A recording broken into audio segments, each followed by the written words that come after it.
भज गोविंद गोविंद गोपाला भज गोविंद गोविंद गोपाला भज मुरली मनोहर नंद लाला भज मुरली मनोहर नंद लाला भज मुरली मनोहर नंद लाला भज मुरली मनोहर नंद लाला भज गोविंद गोविंद गोपाला भज गोविंद गोविंद गोपाला भज गोविंद गोविंद गोपाला भज गोविंद गोविंद गोपाला सद्गुरु बन प्रभु आइए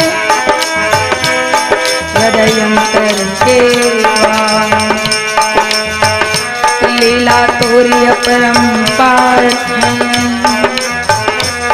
करो का भज गोविंद गोविंद गोपाला भज गोविंद गोविंद गोपाला भज मुरली मनोहर नंद लाला भज मुरली मनोहर नंद लाला भज गोविंद गोविंद गोपाला भज गोविंद गोविंद गोपाला गोपाला गोपाला जय गोपाला गोपाला हरि हरि गोपाला गोपाला जय गोपाला भज गोविंद गोविंद गोपाला भज गोविंद गोविंद गोपाला भज प्रेम सहित आवाहन करूं पधारिए हरे श्याम ज्ञान शक्ति और मति देकर करो सबका उद्धार भज गोविंद गोविंद गोपाला भज गोविंद गोविंद गोपाला भज मुरली मनोहर नंद लाला भज मुरली मनोहर नंद लाला भज मुरली मनोहर नंद लाला भज मुरली मनोहर नंद लाला भज गोविंद गोविंद गोपाला भज गोविंद गोविंद गोपाला गोपाला गोपाला गोपाला जय गोपाला गोपाला गोपाला गोपाला जय गोपाला भज गोविंद गोविंद गोपाला सब गाइए गोविंद गोपाला हे भज मुरली मनोहर नंद लाला भज मुरली मनोहर नंद लाला भज मुरली मनोहर नंद लाला भज मुरली मनोहर नंद लाला बोल किसी बाल कृष्ण लाल की जय। सब गोपियों ने कई सारे लोगों ने बहुत से आनंद उल्लास के साथ जीवन व्यतीत किया। भगवान उनका समय अवधि पूरी हुई इसलिए मथुरा में गए। कैसा किस तरह का काम किया हमने देखा। अंतिम अध्याय में भागवत जी में कहा जाता है आश्रय लीला है, आश्रय लीला है। भगवान का आश्रय जब हम लेते हैं तभी तो हमें ऐसे 84 लाख योनि से मुक्ति मिलती है। मुक्ति लीला, निरोध लीला, एक एक स्कंद कितनी सारी बातें समझाते हुए इस जीव के उद्धार की बात करता है। आश्रय लीला में राजा परीक्षित भगवान सुखदेव जी से कहते हैं, श्री राजोवाच स्वधामानुगते कृष्ण यदुवंश विभूषणे कस्य वंशो अभक्तृप्या मे तदा चक्ष मे मुने। अति सुंदर प्रश्न किया। राजा परीक्षित ने कहा, हे मुनि, हे परम सद्गुरु, हे सर्व जीवों के भगवान के श्री चरणारविंद में आश्रय देने वाले परमात्मन, यदुवंश में आभूषण के रूप में उपस्थित भगवान श्री कृष्ण जब स्वधाम गए, उसके बाद इस पृथ्वी पर किसका राज हुआ, किसका वंश हुआ और क्या होगा, वे हमें अवगत करें। कहा जाता है कि 12 स्कंध में भविष्य कथन आता है। शुकदेव जी ने पूर्णतः विस्तार करते हुए राजा परीक्षित के माध्यम से सारे संसार को सुंदर भविष्य की बातें बताने का प्रयास किया। कहा गया, श्री सुखदेव वाच, सुखदेव जी कहने लगे, हे राजन, आगे की कथा में आपको चंद्रवंश की शाखा में जरासंध का वंश बताया। उसमें बृहद्रथ नाम का पुत्र जरासंध और उसका पुत्र सहदेव अनेक वंश तक चले। बाद में कलयुग में मौर्य वंश होगा और मौर्य वंशी राजाएं राज करते रहेंगे। उसमें चंद्रगुप्त राज्य करेगा। इसके बाद अशोक का राज्य होगा। सम्राट अशोक राज करते रहेंगे और उसके बाद में तुर्क जाति के राजा पैदा होंगे और कलयुग में राजाओं की बुद्धि भी भ्रष्ट हो जाएगी। वे भी सही आचरण करने वाले नहीं रहेंगे। अपना ही सुख और साहिबी का ही ध्यान रखेंगे। प्रजा को कष्ट भोगतना पड़ेगा। प्रजा त्राहिमाम पुकारने लगेगी। इस समय में क्रोधी, स्त्री, बालक, गाय और ब्राह्मण देवता सभी लोग हत्यारे हो जाएंगे। अरस परस में कोई मान मर्यादा नहीं रहेगी। पर स्त्री गमन, व्यभिचार तत्व बढ़ जाएगा। पर धन को हरण करने के लिए सब लोग दुराचारी व्यवहार करने लगेंगे। सब वर्ण से जुड़े हुए लोग, ब्राह्मण, वैश्य, क्षत्रिय और क्षुद्र, चारों जाति के लोग अपना धर्म भूल जाएंगे और दुर्व्यवहार करते हुए अत्यंत पीड़ा और कष्ट भुगतने लगेंगे। कोई भी मानव ऐसा नहीं रहेगा जो प्रभु की सेवा में कुछ अपना अर्पण करे। ऐसी विकट परिस्थिति आ जाएगी। लेकिन भगवान परम कृपालु है, दयालु है।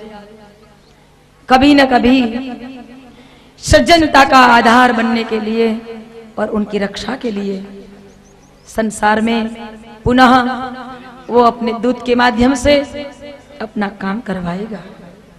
कहा गया, इसलिए कलयुग को वैसे मानव जीव के कल्याण के लिए श्रेष्ठ भी कहा जाता है, क्योंकि इस कलयुग में धर्म को कोई नहीं मानने वाला होगा। इसलिए भगवान ने बताया कि कलयुग में केवल मेरा नाम भी ले लेगा तो भी उसका कल्याण हो जाएगा। इसलिए तो संत तुलसीदास जी ने कहा, जितना भी हो सके प्रभु नाम का स्मरण कीजिए। कलियुग केवल नाम आधार, कलियुग केवल नाम आधारा। सुमिर सुमिर कर उतर भोपाल, कलियुग केवल नाम आधारा, कलियुग केवल नाम आधारा। सुमेरी सुमरी भव उतरहि पारा, सुमर सुमर कर उतरहि पारा। कलियुग केवल नाम आधारा, कलियुग केवल नाम आधार। सुमिर सुमिर भव उतरहि पारा। कलयुग सिर्फ नाम हम लेंगे तो भी हमारा जीव का कल्याण होगा। उसमें भी हम उत्कृष्ट नाम कैसे ले, भाव से ले, प्रेम से ले। नाम लेने के लिए भी हम अपनी हृदय की मनोभूमि बनाए। जो उसमें जितना आगे निकल जाता है वो अपने आत्मा का जल्दी से कल्याण कर पाता है। कहा गया है इस भागवत जी में, मरण के समय में अगर हमारे सामने मृत्यु है, उस अंतिम घड़ी में या फिर आतुर दशा में, या फिर हमारे सामने कोई संकट की घड़ी है, वही दशा में जब हम गिरते हुए जाते हैं, उसी दशा में जब हमें ठेस भी पहुंच जाए, उसी दशा में, या फिर हम पराधीन होते हैं, उसी दशा में भी अगर हमने प्रभु का नाम ले लिया तो भगवान हमें अवश्य उगार लेगा। सुखदेव जी ने परिस्थिति, अंतिम परिस्थिति में हम कैसे प्रभु को याद कर लें, ये बात समझाई। राजा परीक्षित कहने लगा, भगवान आज 7 दिन पूरे होने जा रहे हैं, हमारा भी आज 7वां दिन पूरा होने जा रहा है। अंतिम क्षण है। 6 दिन तक जिन्होंने कथा सुनी, लेकिन आज अंतिम समय में जो यहाँ नहीं आ पाए हैं, समझ लो आप आए हैं, आपके आत्मा के कल्याण भगवान जल्दी से करना चाहता है। मतलब ऐसा मत समझना कि हम जल्दी भगवान के धाम जाने वाले हैं, घबरा मत जाना। जो घबरा जाएंगे तो दूसरी बार कथा होगी तो 7वें दिन आप नहीं आएंगे। कहने का मतलब आत्म कल्याण की अवधि अंतिम में आती है, इसलिए तो यज्ञ में भी हम अंतिम में पूर्णाहुति करते हैं। भगवान से क्षमा याचना करते हैं, प्रभु हमसे जो भी भूल हुई है उसको हम उसके बदले में हमें क्षमा दीजिए। संक्षिप्त में क्षमा याचना करें, क्योंकि आज हमारे ज्ञान यज्ञ की भी पूर्णाहुति है, इस यज्ञ की पूर्णाहुति है। आवाहनम न जानामि नैव जानामि पूजनम, विसर्जनम न जानामि क्षमस्व परमेश्वर। मंत्रहीनम क्रियाहीनम भक्तिहीनम सुरेश्वरम, यत् पूजितं मया देव परिपूर्णम तदस्तु मे। भगवान से प्रार्थना की, प्रभु हमें क्षमा कर दीजिए, क्योंकि हम बच्चे हैं। जब हमारा बच्चा काली गली भाषा में बोलता है तो माँ बाप को कितना अच्छा लगता है।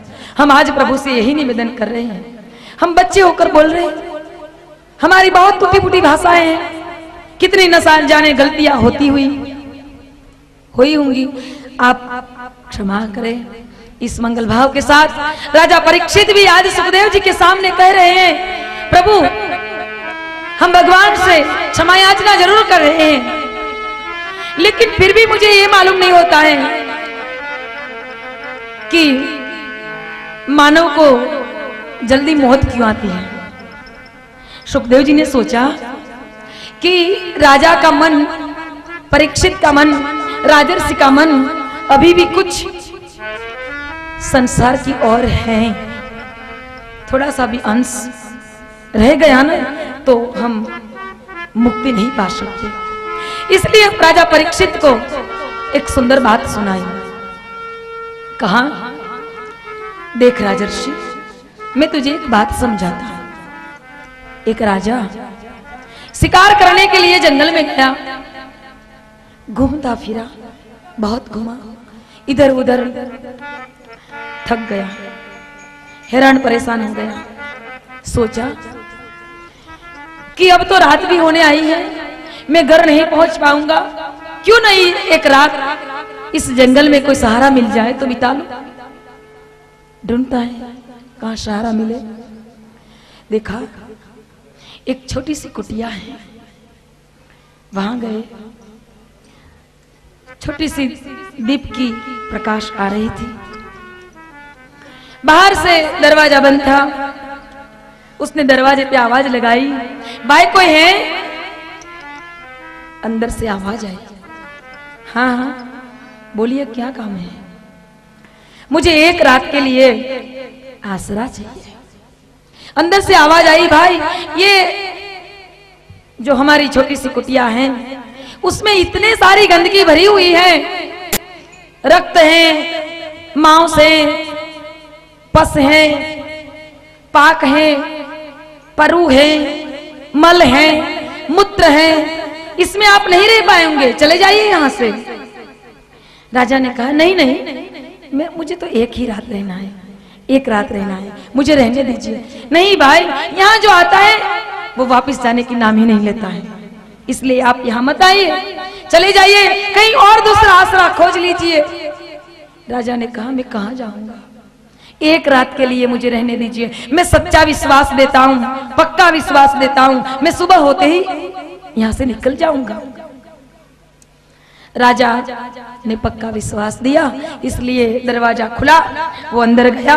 इतनी दुर्गंध कि कोई एक क्षण भी ना रह सके, लेकिन राजा को तो एक रात रहना था। वो उसमें गया, रात पूरी हो गई, सुबह हुआ, लेकिन सुबह होने के बाद भी वो राजा उस कुटिया से बाहर निकलने का नाम ही नहीं लेता था। फिर उसको याद दिलाया, भाई निकल जा, तूने एक रात के लिए आने को बोला था, रात पूरी हो गई, सुबह हो गई, चला जा। राजा कहता है मुझे यहाँ बहुत अच्छा लगता है, रहने दीजिए, आपको क्या दिक्कत है, मैं प्रेम से रह रहा हूं। राजा परीक्षित ने महाराज सुखदेव जी ने राजा परीक्षित से प्रश्न किया, कहिए राजर्षि, वो राजा मूर्ख है या फिर समझदार है? राजर्षि परीक्षित ने कहा, अरे भगवान, वो कैसे समझदार होगा, मूर्ख नहीं महामूर्ख होगा, जो ऐसी गंदी कुटिया में और ज्यादा दिन रहने के लिए बोल रहा है। उसको तो तुरंत ही ऐसी गंदी कुटिया को छोड़ देना चाहिए, और सुबह की दिव्य रोशनी निकल चुकी है तो उसमें ही उसको सवार हो जाना चाहिए। सुखदेव जी महाराज ने दोनों हाथ जोड़ते हुए कहा, हे राजन, वे महामूर्ख और कोई नहीं, तू ही है। ये महामूर्ख और कोई नहीं, तू ही है, जो अब तेरे जाने की विदा होने की समय आ रही है, और तू मन में ऐसा सोच रहा है कि थोड़ा दिन और मिल जाता तो अच्छा होता। ये गंदी कुटिया, ये अपना शरीर ही है, उसमें रक्त है, मांस है, मल है, मूत्र है, और उसमें रहने के लिए अभी भी तुझे मन कर रहा है, निकल। राजा परीक्षित बिल्कुल सावधान हो गए, समझने लगा सही बात है, एक राजा परीक्षित नहीं, हम सब की दशा यही होती है। जाने की घड़ी आती है ना तो मन नहीं करता है। 90 साल के दादाजी को बोलेंगे, दादाजी अब ऊपर से आपका बुलावा आ रहा है, जाएंगे? दादा कहेंगे नहीं नहीं, थोड़े और दिन रह लेते, हमारे पोते के यहाँ और पोता हो जाता, थोड़े उसको भी झुला के जाएंगे। अरे बाकी के 2 पड़े हैं, वो झुला लेंगे, आप तो जाने की सोचिए, मन नहीं करता है, शरीर साथ नहीं देता है, हम पर बोझ बन रहे हैं, दूसरों की ओर बोझ बन रहे हैं, फिर भी ये घर नहीं छूटता है, हमारा मन मानता नहीं है। महामूर्ख की अवस्था में हम सबको बताया सुखदेव जी महाराज ने, और बोला जब समय आ जाए और भगवान इशारा कर देता है, भगवान की चिट्ठी सब पर आ जाती है, एक नहीं दो नहीं 6 चिट्ठियां आती हैं, 6 चिट्ठियां। 6 बार भगवान याद करवाता है, अब तेरे जाने की घड़ी नजदीक में है, समझ लेना, जो कुछ बांधना है बांध लेना, जो कुछ देना है दे देना, जो कुछ दान पुण्य करना है कर लेना। लेकिन हम जो हैं उनकी चिट्ठी आती है लेकिन हम उसको समझ नहीं पाते हैं। भगवान की पहली चिट्ठी आती है, हमें जोड़ों का दर्द शुरू हो जाता है, चल नहीं पाते हैं। मतलब भगवान कहता है अब दुनिया में बहुत चला है, बैठ जा एक जगह और सुमिरन करने लग। दूसरी चिट्ठी आती है, दिखाई नहीं देता। भगवान कहता है बहुत देख ली दुनिया, दुनिया को बहुत देख ली, बाह्य दृष्टि बहुत हो गई, अब अंतर्दृष्टि में चला जा। फिर दांत निकल जाते हैं तो हम क्या दूसरे नकली बनवा के रख देंगे। लेकिन बहुत मजे से खाएंगे, रसगुल्ले खाएंगे, इमरती खाएंगे, जो कुछ है नमकीन खाएंगे, ये खाएंगे वो खाएंगे, खाएंगे। भगवान दांत निकाल लेते हैं, तीसरी चिट्ठी भेजते हैं कि अब खाना पीना बंद कर, संयम रख अपने पर। तेरी होजरी कुछ जमा नहीं कर पाती है, कुछ पचा नहीं पा सकती है, हजम नहीं कर पाती है, अब लकब जकब के बहु खा लिया, अब खाना बंद कर। तीसरी चिट्ठी भेजता है, फिर भी हम क्या करते हैं, वो निकल गए तो क्या हो गया, हम दूसरा बनवा लेंगे और रख देंगे, लेकिन मजे से खाएंगे पिएंगे, हम क्यों संयम रखें। तो भुगत। चौथी चिट्ठी आती है, हमारे कान चले जाते हैं।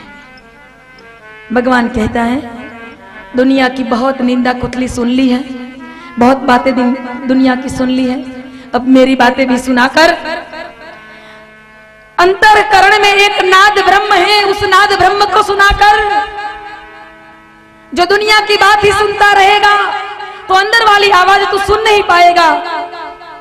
कभी भी प्रयत्न करना, हमारे भीतर में एक मशीन चल रही है, मेरे गुरुदेव कहते थे हमारे भीतर में एक बहुत बड़ी मशीन चल रही होती है, ऐसा आवाज हमें दिखाई देगा, सुनाई देगा। लेकिन कब सुनाएगा, जब बाहर की आवाज को सुनने को हम बंद करें तब, वरना नहीं।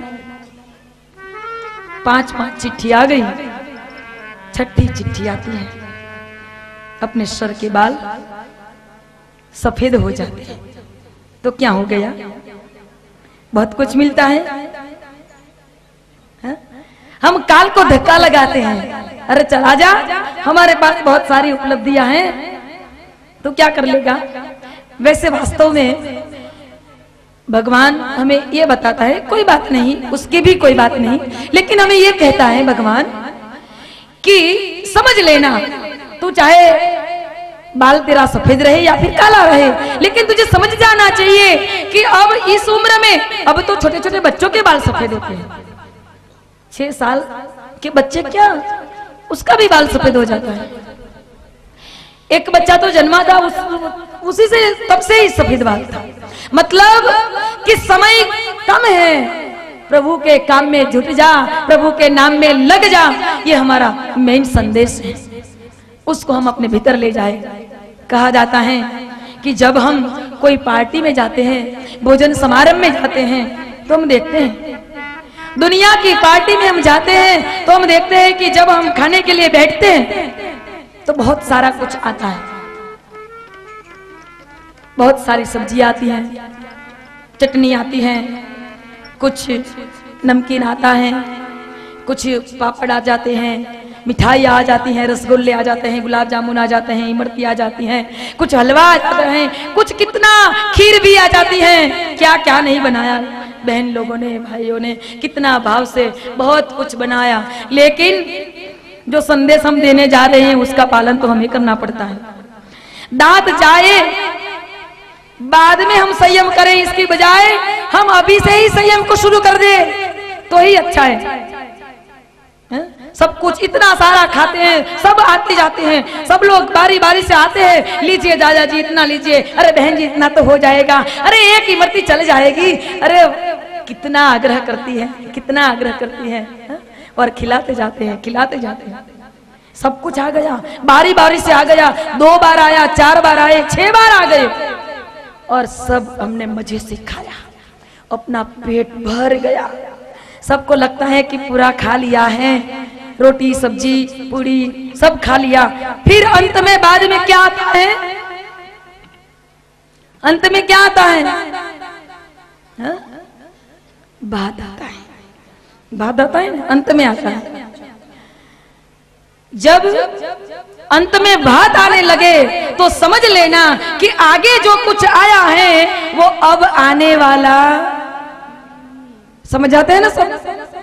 भात पिरसने लगते हैं तो समझ लेना चाहिए कि जो आगे आया था, जो खट्टा मीठा था, बहुत अच्छा था, बहुत मीठा था, बहुत नमकीन था, वो सब आ गए।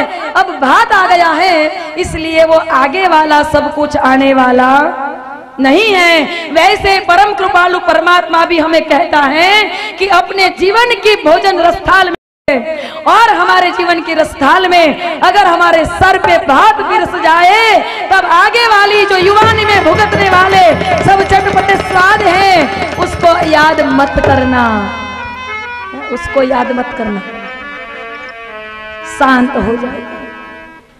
मतलब हमारी थाली में भात आ गए हैं, हमें सत्संग करना चाहिए, प्रभु स्मरण करना चाहिए, हमने जो कुछ कमाई की है जीवन भर उसका दान पुण्य करना चाहिए। छोड़ो, वरना काल तो छुड़ा ही देगा, काल को तो छुड़ाना ही पड़ेगा।